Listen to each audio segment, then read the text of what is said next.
What's going on, everybody? Welcome back to the channel. I'm sitting in the car because I was getting attacked by insects outside and they kept going into my mouth as I was trying to talk, so I said forget it, I'll just film this inside.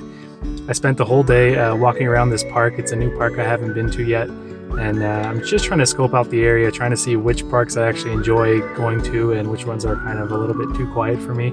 Oh, there's an osprey flying right now, actually. That's why I'm parked right in front of the water, because I see an osprey that's been hunting around the area, so hopefully he comes down low enough that I can take a few photos.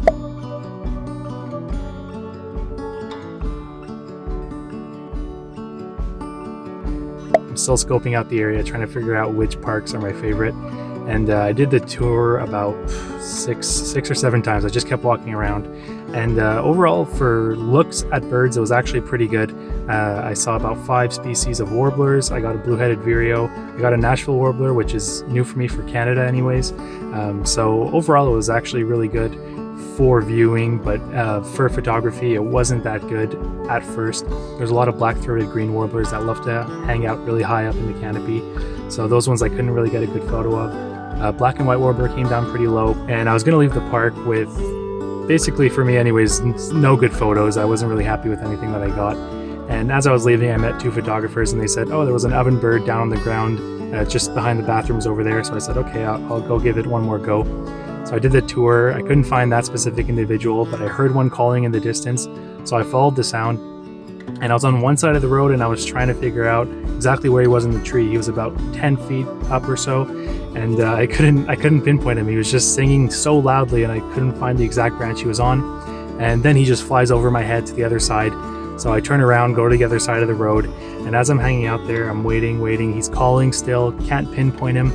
And just as I was about to give up, I just hear little leaves rustling. So I look down on the ground, and he's on the ground and he's flicking up leaves looking for insects. So I just dropped to my knees and I started taking some shots, and he did not care at all. He was just flicking up leaves, doing his thing, and he came within 2 or 3 feet of me. Like, I couldn't even focus with my camera anymore. So he was just there, and I think I shot over 300 images. I went a little bit crazy, but I mean, when you have a bird that close that doesn't care that you're there, and for me anyways, I don't think I've ever really got great photos of ovenbirds before, so it was new for me, and I just fired away, and it was awesome. It really made the entire day, and that's what I just wanted to share with you guys, is that it just takes one bird to make your entire day. So I hope you guys have had some successes lately, and I hope you enjoy these photos of the ovenbird. I took quite a few, so I'll put them up now.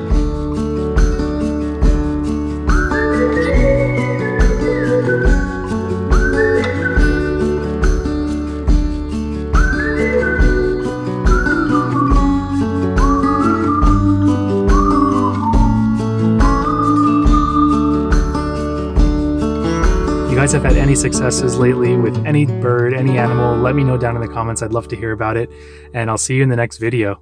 Happy birding.